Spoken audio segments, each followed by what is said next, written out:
Dr. Andrew Hill to the podcast today. I am so excited to talk to you about something that is so important and just is so applicable to so many lives. So thank you so much for being here today. Of course, my pleasure. Thanks for having me. Absolutely. So I want to dive right in because I'm just fascinated with what you do. And it's something that you don't see in the mainstream, but I think really needs to be in the mainstream and understanding our brain health. So can you talk about what you do and how did you get started in doing what you do? Sure.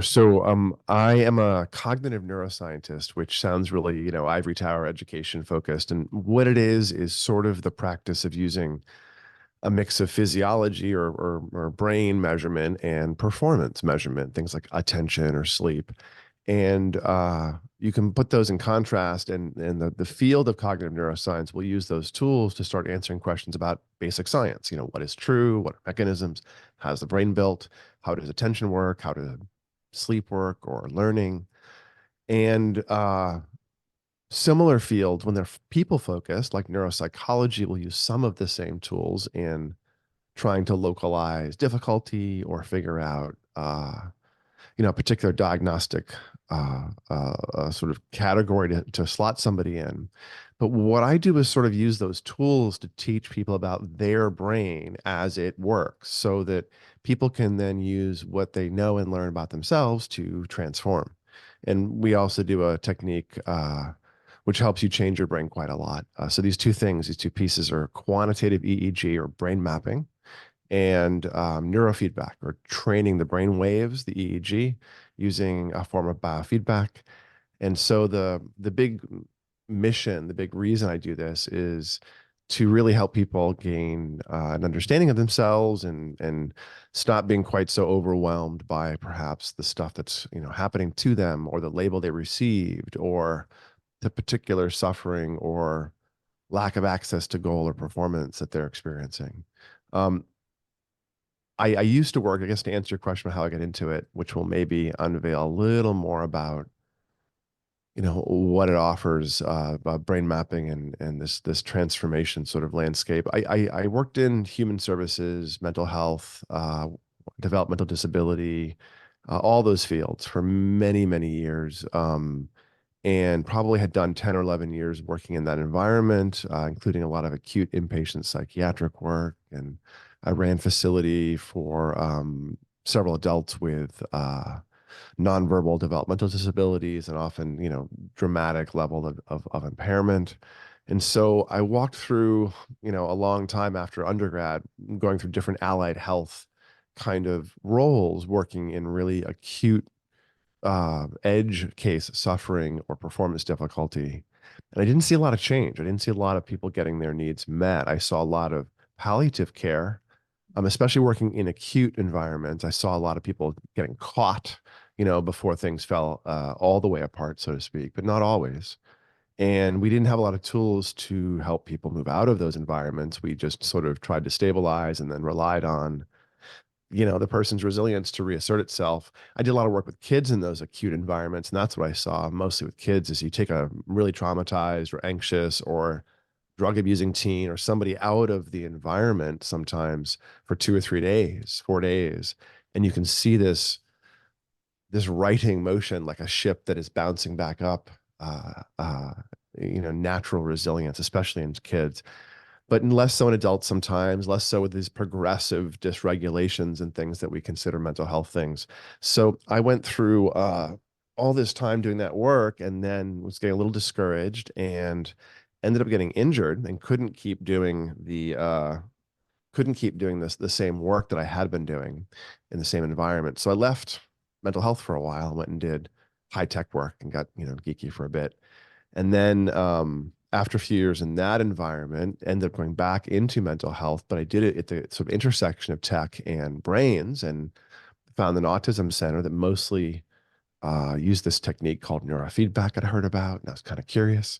So I walked in there trying to get an internship and managed to get a job and worked in this environment for a few years, seeing how these techniques, brain mapping, attention testing, neurofeedback, biofeedback, all kinds of related phenomena and techniques, how these things can help people make change. And I started to see within weeks of working there, I started to see actual change, people coming in with really severe executive function difficulty or anxiety or sensory or seizures, and then training their brains for a few weeks and seeing changes. Wait a minute, what?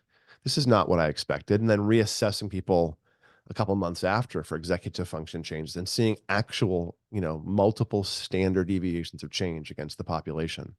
And this was in a mostly kid and adolescent, some adult, but it was a more developmental population. And now I know that was not an outlier. In fact, those are somewhat harder populations to make big sweeping changes in when you have a lot of really unusual developmental stuff going on.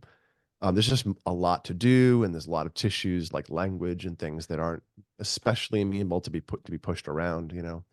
But what I discovered there showed me that there was enough here that we had to maybe figure out what this was. And this is a while ago. To give you some perspective, we're probably around the year 2000 or so, or soon after. And at the time, there were two or three or four different churches or schools of neurofeedback that all had different techniques, and they did different things in terms of the basic neurofeedback approach with signal processing and how they approached, frequencies and all kinds of things. And they all had really different ideas about how it should work.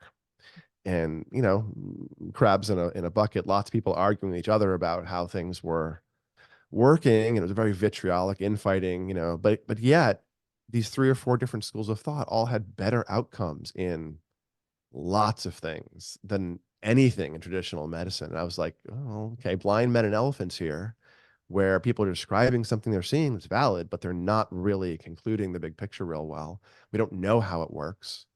We're seeing phenomena, and that's of course how the brain works. The brain is, part and parcel of working with the brain is working with the phenomena and big features and traits, because people are weird and the brain's poorly understood. So put those two things together, and you actually end up working with brain a lot from the point of view of mind, which is the person's experience. And then we talk about limits and resources. So I was working in this environment, and I ended up seeing so much that I had to go back and study this stuff at the grad level.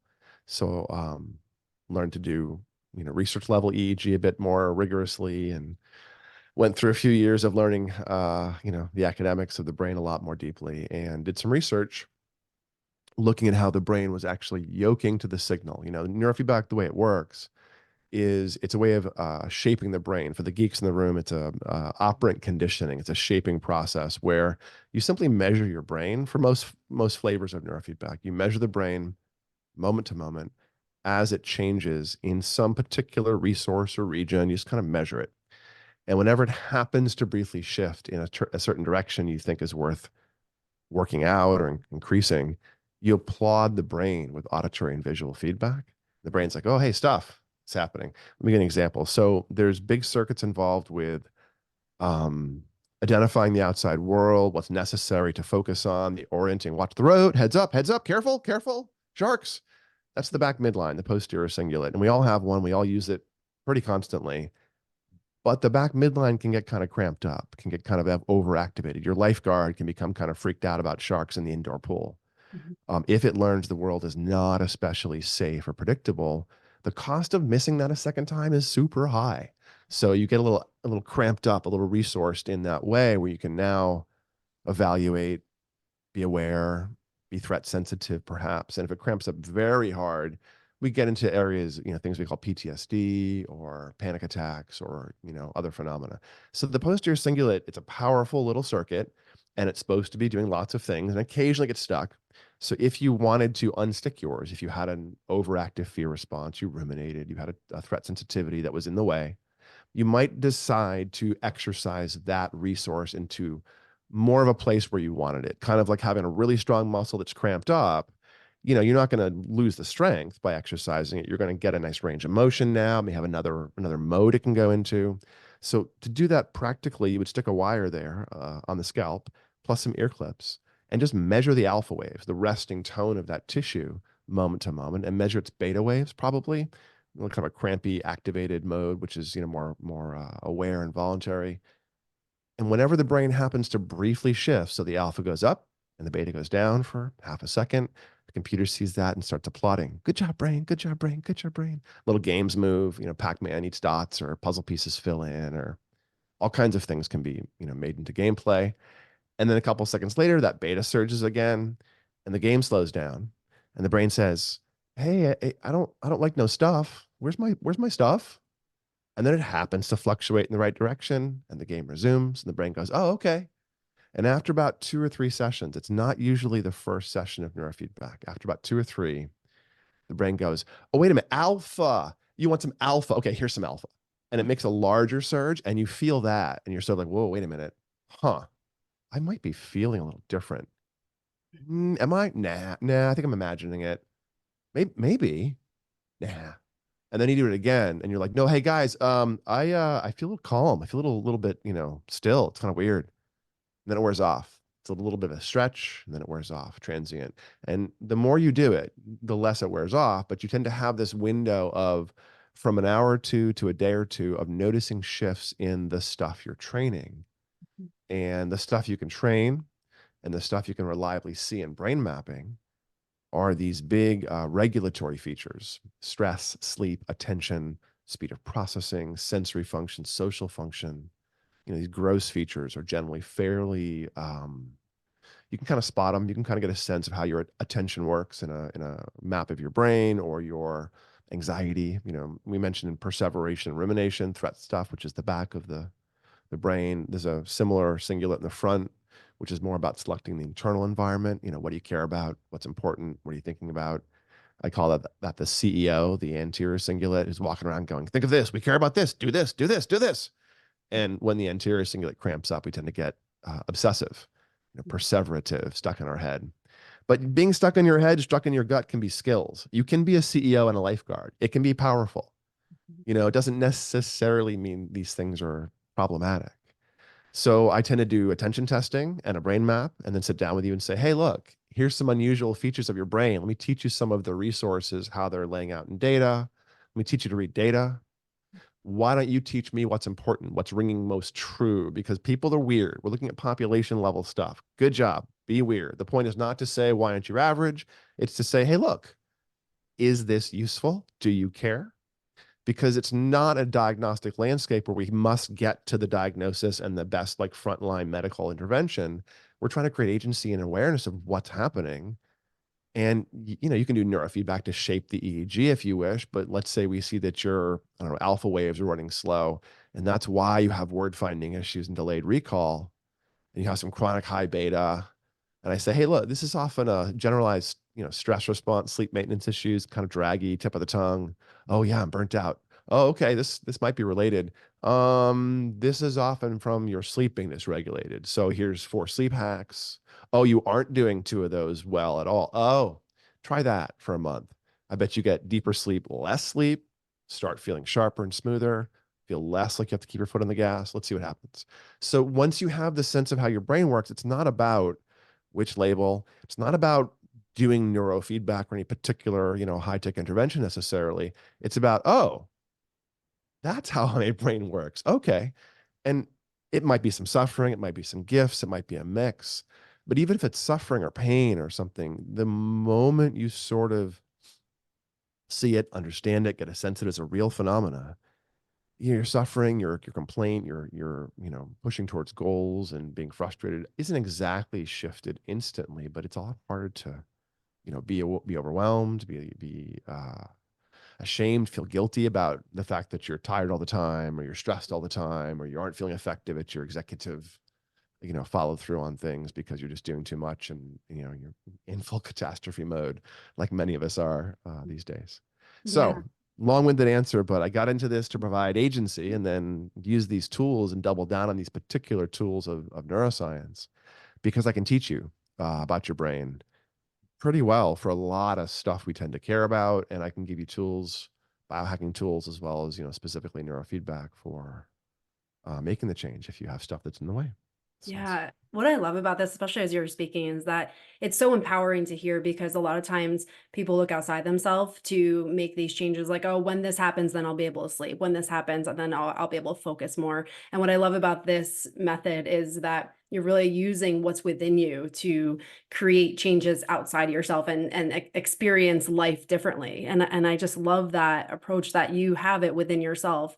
And also another thing as you're speaking is like you talked about taking the shame and guilt away from that. And when you're seeing the brainwaves, like, oh, my brain is just responding in a certain way. And when you can take that away, it almost feels like it's more actionable. Like you can move forward in this. You can start making those changes rather than being paralyzed by there's quote something wrong with me. So I love that approach. And I think it's just so fascinating. And one other thing that I love about it as you're speaking is that it's individualized. And a lot of times treatments become so blanketed, like, oh, you have depression here, this is how we treat that, but we are all individualized. And why would, we have individualized medicine for like heart conditions. Why are we not doing that for the brain? And so I absolutely love this approach. And I want, for someone who maybe doesn't understand the brain waves, can you dive into Sure. that deeper? Because that I think is really a big core piece of that, of course, is that like if we understand the brain waves, what are we supposed to be looking for? Like if Yep. we want more focus, attention in our life and be able to really dive into something and feel that flow state, what are we looking for as far as the brain waves that's resemblance of that? Sure. So you can think of brainwaves as like little tunings that lots of machines can do. So we've got about 2 billion, they're called microcolumns or mini columns, and they're giant clusters of cortex. The cortex, the bark of the brain, is this giant sheet of tissue that's kind of wrinkled up and packed very densely on top of the brain, the surface, to create a lot of surface area. And that's where most of the neurons that produce brain waves, little bursting patterns of electricity. And the cortex is made up of columns that run through it that are 6 layers deep, and those layers have 30,000 neurons and 100,000 support cells, glial cells, and other things in there. And that whole little 30,000 column of computational units is like the city block party happening in that one corner of town. And you've got a whole bunch of those. You've got, a couple billion of those, and they happen to have clotheslines strung between local buildings so they can influence each other. And they have like long distance telegraphs strung to really far parts of the city that may have functional significance, like the mail place or the sewer or wherever else they may have to, be aware of. And then you can regulate, you can change the dance party happening in one block, and it can affect somebody else. The whole system can start changing. These are brain waves, and tuning the sort of function of that part of the brain will create different experiences. So you're not in a particular brain wave state overall. There's no such thing as like being in an alpha state. You're always making alpha somewhere, lots of places in your brain. The circuit will have gone into a neutral, a rest between the modes. That's alpha. Alpha is a quiescent frequency, an idling frequency, like your car in the driveway that's not necessarily running actively, fully engaged, straining, burning fuel a lot, but it's sort of in between. It's balanced. It's that thing you shift through. And alpha is also our speed of processing. So the speed of your alpha tracks very strongly with how rapidly you can shift your mind into gear and run things cognitively. So that's the alpha, about 10 hertz, 10 cycles per second, 10 little oscillations per second. And below alpha, you have the slow brain waves, and above them, you have the fast. And the slow are things you live in, and the fast are things you think in and feel and perceive. So above alpha, most of the beta waves. Into the teens and up to the 20s, you have beta waves. And that's really where the mind, the perceptions, the emotions, the modular circuits of the cortex that do things we care about and feel, mostly beta. And then below alpha, we have deltas and thetas. Delta, twice per second, 2 hertz, is the heartbeat of the brain. It's the stuff of life. It's the immune system. It's the heart and lungs moving on their own. It's the moving in and out of deep sleep at night and having surges of delta. The deep sleep or delta state at night is a fairly strong amount of delta, and it produces this memory consolidation signature where the memories ripple throughout the cortex and move into long-term storage. Delta creates this literal mechanical wave of fluid, like an agitation cycle in a washing machine at 2 hertz while we're sleeping, to sort of progressively pull out all the toxins around any residual tissues that need to be washed out in the brain. It's pretty cool stuff, Delta. But the stuff of life, you don't think in it. And if it's excessive when you're awake, you feel really tired or you feel brain fog. If you feel like you can't think clearly, you can't think smoothly enough, you don't have your reserve, you're feeling your tiredness, you're making lots of extra delta and or fast delta. And that might be because of sleep deprivation stuff. It might be because you had COVID, it might be because of concussion or mold or Lyme or chemo or so many reasons. Doesn't really matter why. If you aren't continuing to insult the system, you can see the phenomena. Oh, hey, your delta is super fast. You're not getting good deep rest, huh? Yeah, I'm not. Is it because of my concussion or my COVID? Don't know, but you're not experiencing either right now. Let's work on the phenomena and you can work the system out and get some changes. So delta, theta, alpha, slower, and then up into the betas, and where the betas are operating in the cortex. And well, I sort of skipped a piece of it. Theta is lubrication and release. It takes the brain waves and lets things happen in the circuit. So beta is the gas pedal in the circuit, alpha is the neutral in the circuit, theta is the release of that circuit, delta is more of a deep, deep metabolic shut off or rest or healing mode of the tissue. And then you have things called gamma, which are up above 40 hertz, but gamma is sort of a thing you can't really measure without getting into a ridiculously expensive lab. Most of the stuff, there are some exceptions, but if you hear the word gamma in an EEG consumer perspective, it's kind of like the word quantum. Someone's trying to take your money, you know. It's not a real word in health, the word quantum. Sorry, guys. Like, yeah, maybe in a computer environment, maybe in like a nuclear medicine cancer treatment environment. But the word quantum is it's a sign of somebody who's trying to push some snake oil usually. And the word gamma in consumer EEG is kind of the same. Above 40 hertz, and there's something called the 1/f or amplitude over frequency rule in all systems, be it weather or the body, where anything that oscillates that is stable, as you go up in speed or frequency of the oscillation, you go down in amplitude. So a delta wave twice per second, giant, big giant waves. 10 microvolts of delta, two big waves. But 10 microvolts of gamma at 40 hertz are these little tiny waves, 40 of them packed into a second. And electricity inside your head is really hard to measure. And it passes through layers of tissue, the CSF, the fluid, it absorbs some of it. You get the skull, the meninges, the scalp, everything just kind of attenuates. Whenever you pass through a layer of tissue, you dampen the signal. And gamma is too small to measure by the time it gets outside the head, unless you're using very sophisticated stuff. So ignore gamma as an aside, but you can see alpha, beta, all the rest at rest, and you will have a signature. You'll have an amount of beta, of theta, of delta, of whatever at each part of the cortex that's just kind of hanging out there across many minutes as a trait resource or a signature. It'll fluctuate briefly as you do stuff with the tissue, but how it tends to hang out and how it regulates in general, you can kind of see that. And it's stable across many minutes, it's stable across months. So a measurement of your resting power or speed or connectivity patterns across many minutes would look the same month after month after month after month. So it's kind of an interesting metric, like looking at a blood panel or something. But we take the EEG, the resting patterns, the quantitative measurement of these patterns, and we compare them to age matched samples. So what you get out of this is a heat map that says, hey, look, here's how you're weird. Cool. Here's some things. You've got lots of beta here, and you make lots of theta there. And oh, hey, your alpha's interesting speed. Cool. And then you start modeling and saying, okay, here's some plausible ideas. Your alpha running a standard deviation faster than average, you've got a really fast mind. You're like, alpha correlates with IQ really strongly. So if you have fast alpha, you generally have super high IQ.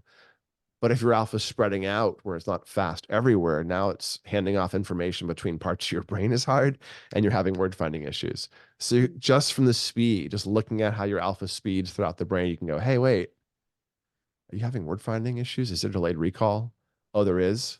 Okay, cool. We're seeing something interesting for you. Or you can see the cingulates, other flavors of anxiety. Behind the right ear is this big chunk of tissue called the tempoparietal junction.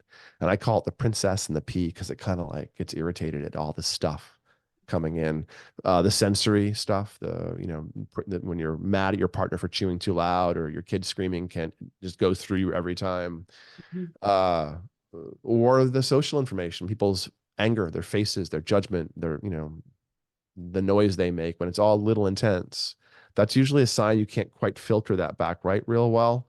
And that might mean you're somebody who experienced a lot of difficulty early in life and you're gifted. It may be somebody who's got a touch of social awkwardness and you're not always picking up all the information and it's flooding. But, you can be successful and powerful with either of those complaints. And, it can be kind of a gift and kind of a complaint at the same time. Or you can see aspects of sleep, as I mentioned earlier, and then executive function, which we all care about. The left side of the brain and the right side of the brain, kind of between the ears and the mid cortex there, are strongly involved with the mix of sleep and executive function. So the left side sustains the spotlight or the mode that you're in, essentially. So the spotlight in the world when you're focusing, when you're watching that boring person lecture, when you're listening to that person present data, and you should be focusing, the ability to just stabilize and keep the mud off the headlight and keep yourself on the world, left side uses beta. And the right side is kind of like the principal walking around the school saying, hey, are you sure you want to do that? No. There you go. Okay. Good job. Have fun. Okay. Are you sure? No, no, no. Oh. Okay. All right. Good job. It's not negative. It's a little bit steering. It's inhibitory. It pulls back. Mhm. And they use beta essentially for these roles. And the left one tends to make a lot of theta and alpha sometimes. And the right one tends to make a lot of theta. So the left one gets kind of automatic and drifty, and the right one gets automatic. And we call this respectively ADD and ADHD. Mhm. So if you don't have a lot of beta tone in the left, you will generally have issues with sustaining focus unless things are intense. But oddly enough, you'll also usually have difficulty staying deeply asleep because the sleep maintenance is also managed by that uh, left side. And the right side, the principal, if you're making too much theta relative to beta, then your brain's like squirrel and it reacts to every little bit of outside stimulus and gets pulled by it. And the beta that the right side uses is a special beta called sensory motor rhythm, 12 to 15 hertz in humans. And you've seen SMR, sensory motor rhythm, if you've seen cats on a windowsill watching birds, that's still laser-like focus. And the body's totally, ridiculously still, except for the tail maybe twitching. But there's this motoric, this physical inhibition, and an attentional, laser-like sustained attention, vigilant, sustained focus. That's a special mode that bodies, that animals go into, including humans, called SMR, sensory motor rhythm. But it's also called things like sleep spindles. Mhm. It sustains your deep sleep. So the cat on the windowsill, literally the opposite of ADHD. Mhm. But sleep issues almost always go along with ADHD. Mhm. But I can teach you about your SMR and your executive function, never getting close to worrying about if it is ADHD or not, and it's often overdiagnosed, and more working about, hey, look, are you having some sleep maintenance issues or is there a focus difficulty? And by measuring performance, measuring brain, starting to sketch out a landscape, it's a lot closer to like going into a high-end gym and doing the DEXA scan and the body, fitness screen and the bone density thing and coming up with a set of goals and mapping the exercises in. And then we help you make changes if you wish. So yeah, so those are the brain waves: delta, theta, alpha, low beta, fast beta, and then gamma. But gamma is a bit more of a snark than anything else. So be a little bit cautious interpreting that, unless you're a grad student reading cool papers and doing cool research. So Thank you so much for sharing that because I'm sure people have maybe heard of those, but maybe have not had such a clear clarification about that. So thank you for sharing that so we can kind of understand like what are we looking for like when you talk about the brain sure. thing. And one thing is, as you're speaking, so if when you have someone come in, I know you compared to the age data, so if you have someone come in for their first session, do you then compare where their brain mapping is the first session and then compare it to where they are the second session and looking for those progressions? Absolutely. Yeah, we do mapping. Well, there's two ways that might drive, or two reasons that might drive the frequency or how often you map. Now, if you just mapped your brain and measured your executive function performance every day or every month, it would roughly be the same. I mean, a bit of fluctuation in performance based on fatigue and stress, and if you're over it that day.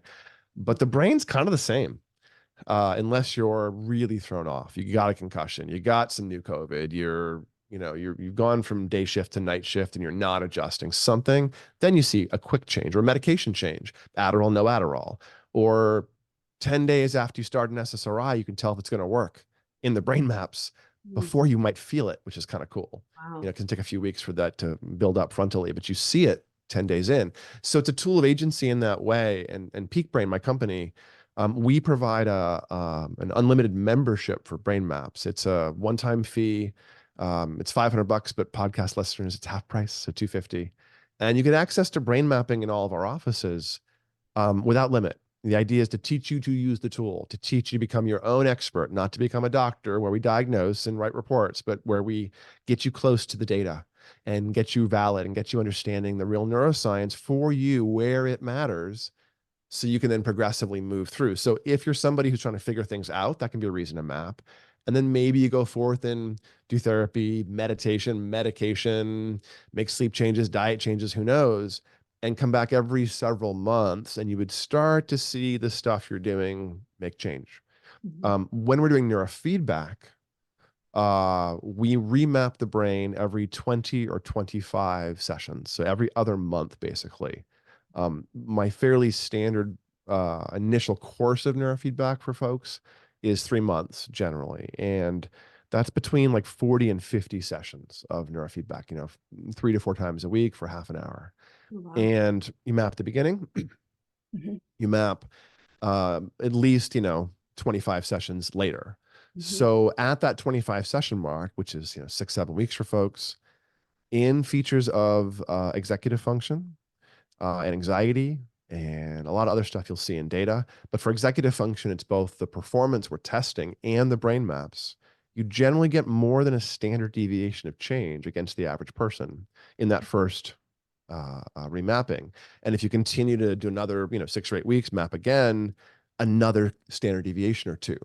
So when you have somebody come in with fairly extreme anxiety or ADHD or sleep dysregulation or a trauma response, and there's a couple of standard deviations of change on the table right there, it really is. I mean, I used to work in traditional mental health. This kind of feels like cheating sometimes. It feels like I get to give people changes. I get to provide this agency, and people move through like not, being able to sleep because they've been drinking for 25 years, and they can be sleeping again in 2 months. Or somebody who's deeply traumatized with a recent PTSD trigger in 6 or 8 weeks has the teeth pulled from it, and now they're working through the more, sophisticated aspects of it, the cognitive, the relational aspects of it, perhaps. um, ADHD, you tend to make 2 to 3 standard deviations in almost everyone. And it doesn't have to be quote unquote ADHD. It just have to be executive function, needs or demands or goals. And it's not just about fixing problems. You don't have to have a deficit to go after a goal. So while you could bring up your performance and executive function with no deficits, it wouldn't move quite that rapidly. Neurofeedback is great because the things that are worst are actually what moves the best. It's probably the brain doing that, not the neurofeedback. But ADHD, when you have a really deficit or a seizure disorder or lots of anxiety or something really in the way, you get this just linear change for several months, and you can take control of your suffering and make change. But people may want to work on things like creativity, flow state, access consciousness, talking about your emotions because you don't know how or can't. Those are actually reliable things with neurofeedback. You can train. It's a whole category. One of the early corners of the field was this technique developed called alpha theta neurofeedback. And alpha theta has grown into several different things, but it's sort of behind a couple of big splashy things in the field now. And what it does is it brings you to the edge between awake and asleep that you go to, and it holds you there for 20 minutes or so. You usually move through that moment in 30 seconds, 20 seconds, 60 seconds. Like you're moving through it and you're like, oh, I have this great idea or my story plot or like this, I figured out how to solve world hunger. And then you wake up the next morning, you forgot it all because, it was just as you had a creative burst as you fell asleep.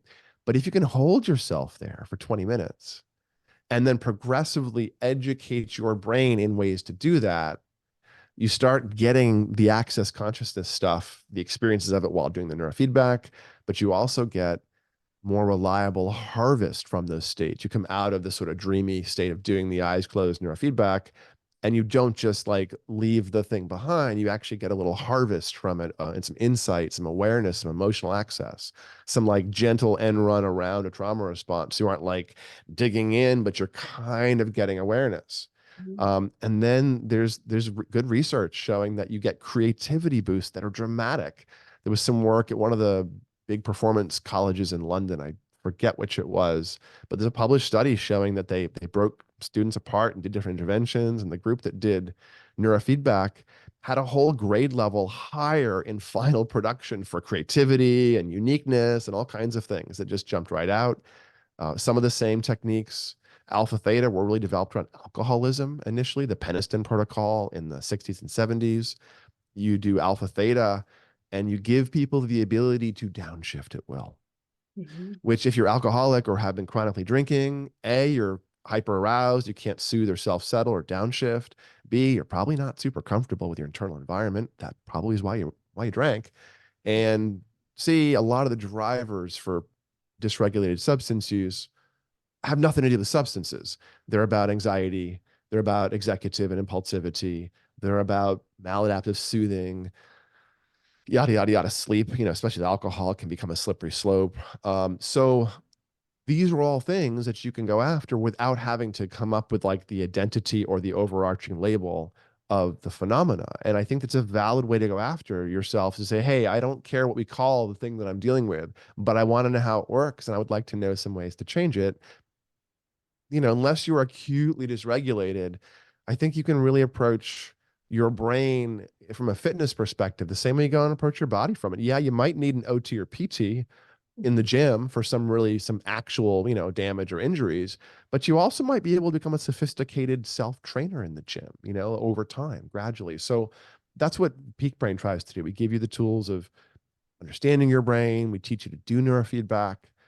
Most of our clients do neurofeedback from home, so you don't need to be near any of our offices. We do have 4 in the US and a couple overseas. If you are near LA, Orange County, St. Louis, New York, or London or Stockholm, you can come see us locally.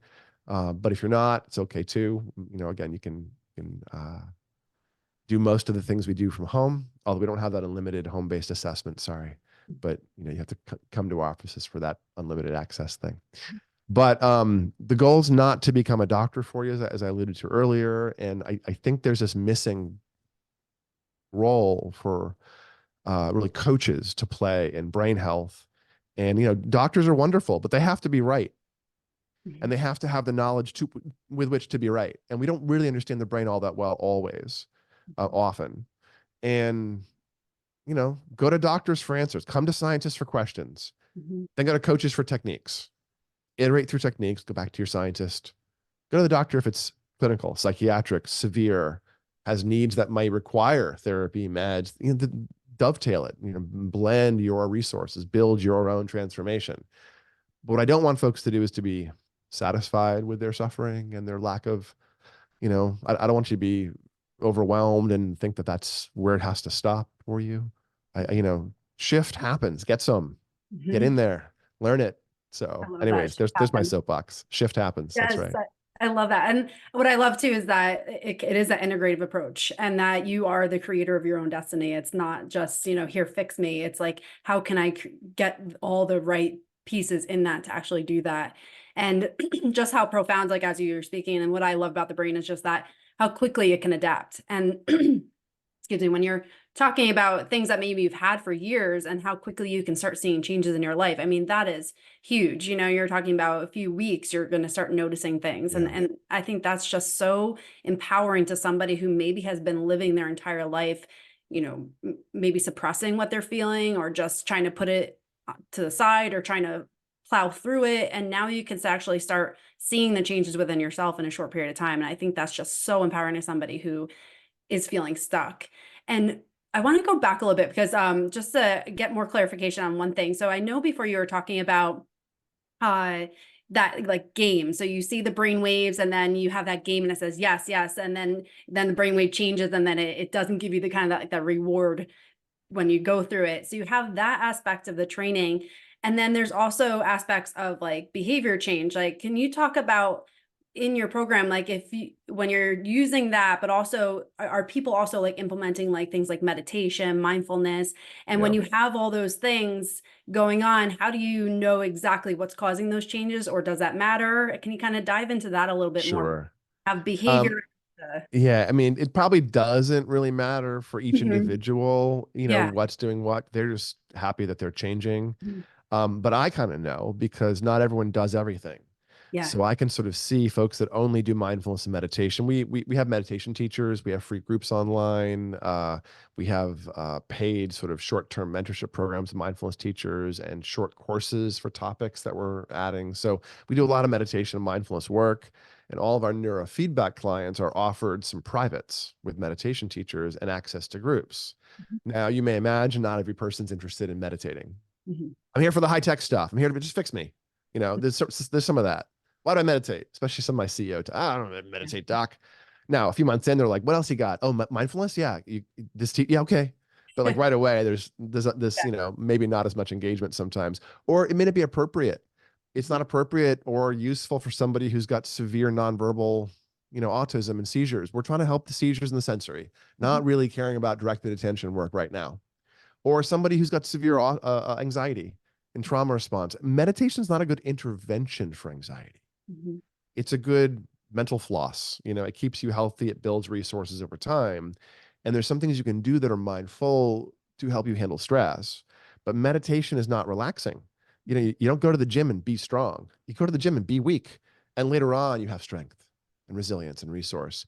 You meditate and feel distracted and activated and, really aware of what's going on internally. And over time, you develop resilience, spaciousness, less reactivity. So I love meditation and mindfulness. Really important. Do it. Mhm. But what we end up doing at Peak Brain, because we're not really trying to become the therapist, there's this, trick, not trick, there's this useful thing that is done in psychology called transference, where you create a container and a safety, and then you work with aspects of relational identity to help people heal through transferring their work onto the therapist, sort of classically. That's a reasonable theory. But I prefer agency instead of a container where we are the expert giving you information, treating you. I prefer to thrust agency upon you by teaching you how it works. And the labels are less important than the things you understand about what's going on. And that really is kind of like playing keto with shame and feeling disempowered, where you just completely throw them back with the knowledge is very empowering. Um, the there's definitely a role for therapy. And most people in the field of neurofeedback who are professionals, I think there's probably around 15,000 people worldwide who do this professionally. There's probably around 10,000 of them in North America of those 15. So it's a heavily North American. And of those 10,000, like 9 are in the US or something. It's a pretty, central, part of it's because it started here. It started in Southern California. It was very nichey. I started in the field academically in 2005, and the estimate at that point were like 3,000 people in the field, 4,000 people in the field in the US. So it's doubled in the past 20 years, but there's more chiropractors in California than there are people in the world that do neurofeedback.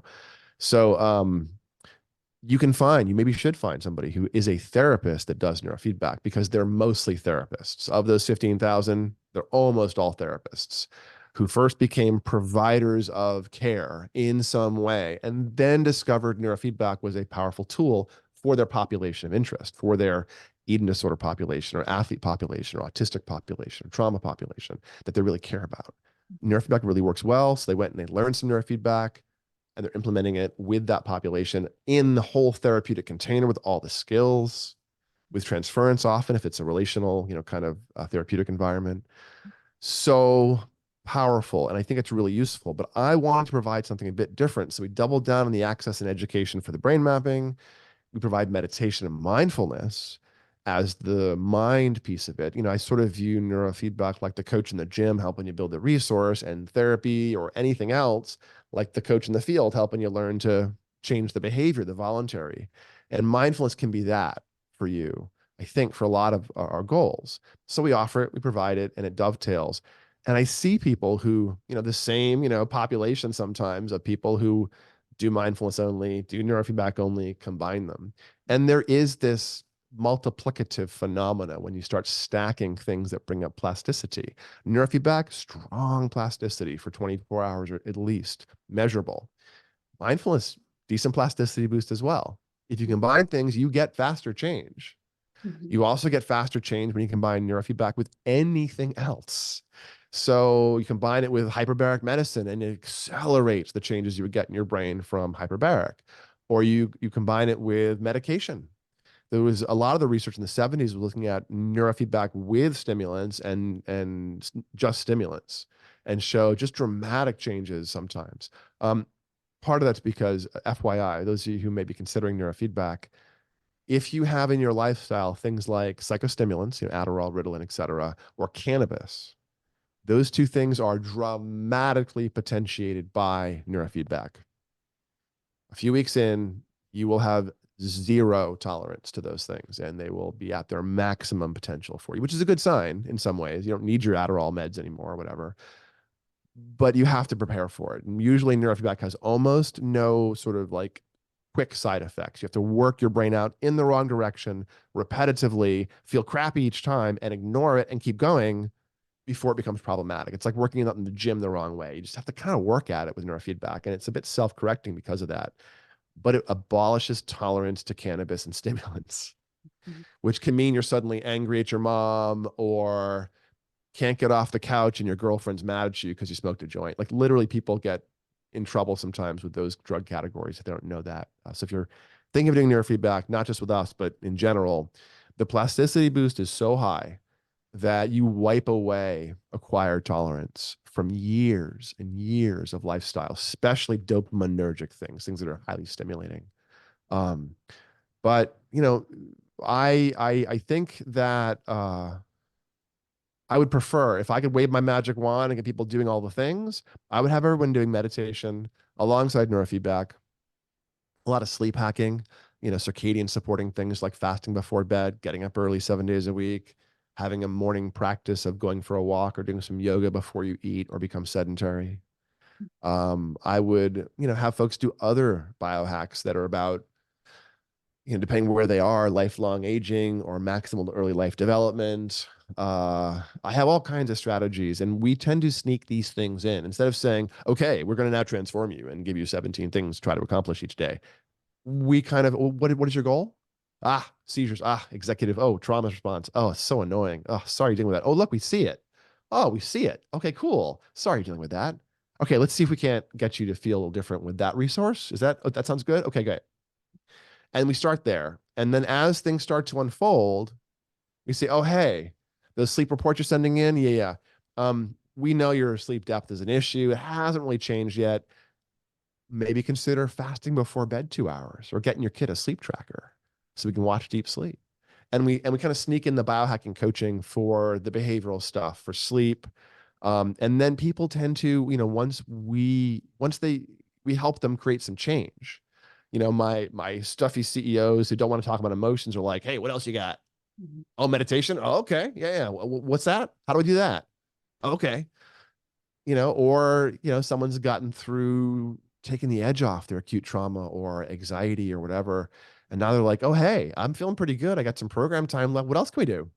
Oh, Mhm. hey, now that your anxiety's under control, I think it's a great time to bring in creativity work and flow state work if you're interested. For obvious reasons, you wouldn't want to do flow state and creativity work before anxiety work if someone's really dysregulated because you kind of dump dynamite in the kiddie pool and drop them into their crap acutely. If somebody's got an unresolved acute anxiety or trauma thing lurking and you make them super creative, they just spend 20 minutes going, so you don't need to do that. Neurofeedback never needs to be uncomfortable, folks. Don't believe anyone who says, oh yeah, that thing that felt weird afterwards. Yeah, you can push through that. Generally, that's not true. A little tiny bit of fatigue, a little tiny bit of after effects where you might feel wired or a little bit tired is it for side effects that you should tolerate. It's like the gym. You go to the gym and feeling a bit tired afterwards is good, Mhm. but 2 hours later it should be gone, Mhm. or you worked out wrong. Mhm. And you might feel a little bit pumped after the gym, but 2 hours later that should be gone, or something's in your workout, in your pre-workout. Um, it's that kind of phenomena. And you tend to get this lingering effect with neurofeedback about 24 hours where you can see your sleep onset, your sleep depth, the amount of your dreaming, how reactive you are, how much stamina you have, how focused you are will shift based on what you're doing to the brain. You'll get a different effect. And then you have this opportunity to say, "Ooh, hey, I like that new protocol that did this. And we do more of it and it builds up that effect." So neurofeedback is kind of mysterious, but it's not blind. I mean, you're getting effects if it's working, and then they're building up subjectively, and you adjust the protocols like a personal trainer would. And then after you built up enough change, you go back and you see the stable changes. So you can progressively demystify without ever having a label or diagnose in some ways for some of these phenomena. So Yeah, no, I think that's absolutely fascinating. And I love that like stepwise approach. It's not like bombarding somebody, but it's going where they are and just pushing them a little bit further towards where they want to go. So I absolutely love that. And one other question I just want to ask you, because yeah. so if someone's coming to you, say they have anxiety, but they also have like a seizure disorder, Mm. can you address them both through that, or do you address the one that is most impactful? And then when that's in a better place, you start to address the other one? There are things for which you have to do sort of an order of operations. I alluded to like creativity works after anxiety Mhm. resilience work, Mhm. essentially. But seizure and anxiety would actually be addressed relatively at the same time, Mhm. because seizure, that SMR frequency that I mentioned earlier, that suppresses seizure. That was actually that was the discovery that launched the field of neurofeedback in the mid '60s. Barry Sturm at UCLA was experimenting at NASA's behest on cats, exposing cats to rocket fuel, methylhydrazine. And astronauts were getting sick, breathing in vapors and feeling nauseated and, worse. So they were testing the toxicity in the '60s, animal research, so there's some gruesome details here. But Sturman was putting cats in plexiglass cages with beakers of rocket fuel and starting a stopwatch and waiting for symptoms. And they found, after doing this research, that of the 32 cats they had, 24 of them had this perfect dose dependent curve where increased minutes in the exposure meant increased symptoms. Stumbling, drooling, crying, seizure, coma, death. Perfect dose dependent curve. And 8 of the cats, not so much. Instead of the other cats, the 24 having seizures at 40 minutes in, these other cats were like 2.5 hours in, showing a little hint of symptoms here and there, but like seemed oddly stable, like meta stable. They refused to be knocked over by strong irritants in the environment. He's like, whoa, maybe I discovered some new cat gene or something, some new subvariant. Nope. Turns out a different experiment had been done with these cats 6 months prior, where he taped a milk dropper into their cheek and squirted chicken broth into their mouth whenever they made more SMR. Because cats make so much, it was an obvious thing to see if you could do operant conditioning on or shaping on. So, okay, cool, you can shape up the SMR, put them back in their, cat playhouse until another experiment. And these cats were seizure resistant because of this SMR training. So he took his lab manager, who was medication uncontrolled, having tens of seizures every month on Mebarol, Tegretol, Dilantin, big drugs, and created an auditory reinforcement training system for her on her SMR. And over the next year, she trained up her SMR, went off all of her meds, and was seizure free for a year. Wow. And that was the start of the field in the late '60s. So SMR regulates sleep and sleep depth and seizure.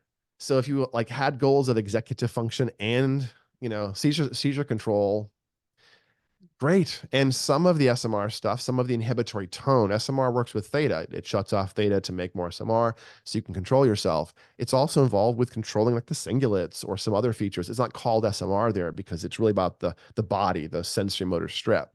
But low power beta controlling the tissue gives you control over the tissue. You can decide to hyperfocus or not, or ruminate or not. Mhm. It doesn't rob you of these phenomena when you tune the brain. So, um, depends on what you're working on. But if you kind of work on the legs of the stool, sleep, stress, and attention, you would generally do all of those things together. Mhm. When there's an acute destabilization, seizure, migraine, major trauma response, it's active. You may want to try to put your thumb in the scale as rapidly as possible and get after that because the person's having seizures. Like, I had a young woman come in for training when we first opened Peak Brain who was 12 years old but looked 5, had genetic protein folding disorder, very, very small physically, and was having hundreds of drop seizures an hour, Wow. like multiple times a minute. She would just seize, you'd see EEG, and she would come back up 10 seconds later and come out of it sort of. Mhm. and 5 minutes later have another drop seizure, and had been doing this for 12 years. And her Yeah. parents wouldn't sleep because she would, stop breathing sometimes, and everything was dysregulated. And Mhm. they cared about her motor coordination, they cared about her language, they cared about her sensory issues. But you know what was most important was the fact this kid was having drop seizures hundreds of times a day. And we really just focused on that for a couple of months. And over the first 4 weeks, she dropped down to having about 2 seizures an hour, Wow. from from like every several times a minute she was having seizures to a couple an hour.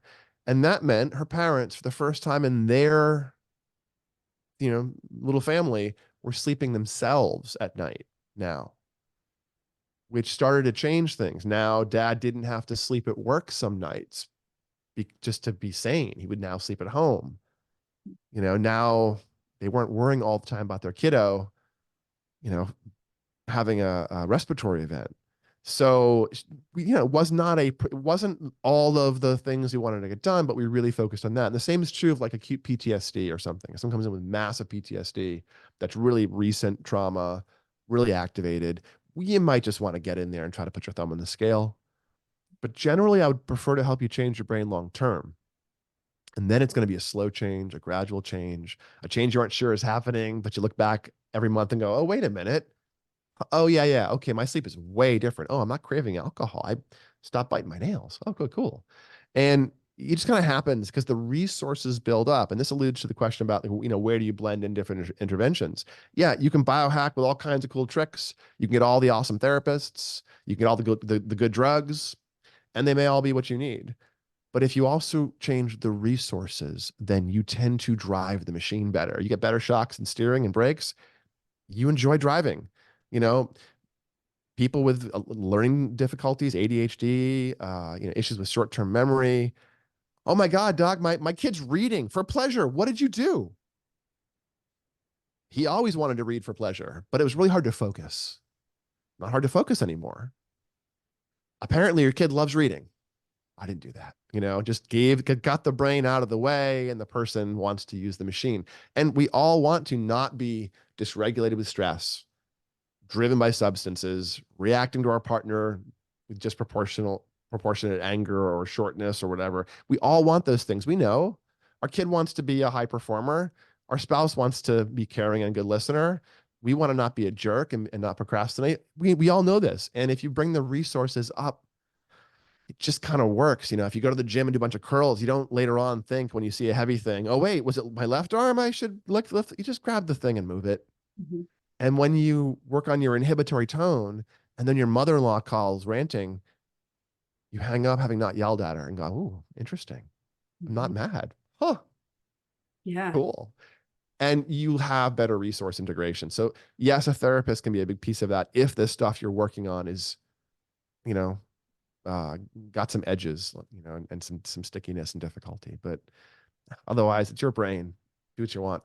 So Yeah, I mean, it's absolutely incredible and it's exciting. I mean, it's super exciting because this is only going to grow, I'm sure. You're always learning new things about the brain and just like having this tool where you can really get to the root cause of things. I mean, that's absolutely exciting for transforming people's life and well-being. So I think that's fascinating.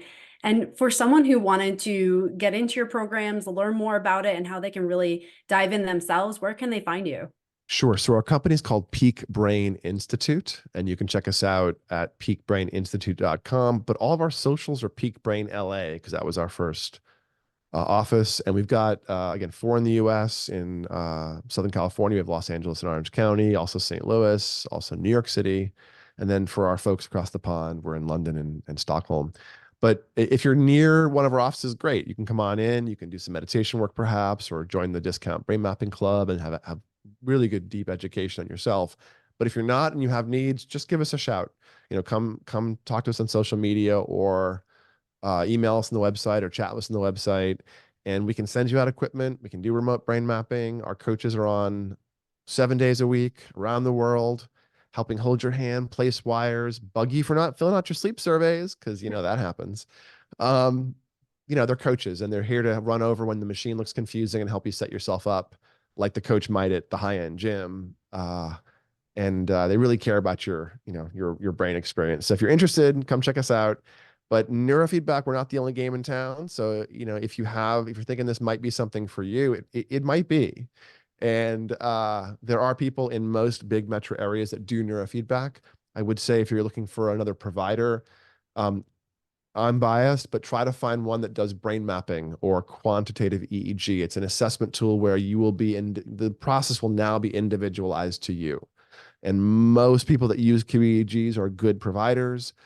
There are some providers who use more one size fits all systems that are magic boxes. And that's only great if your magic works, which it might not if the person you're working on is an average.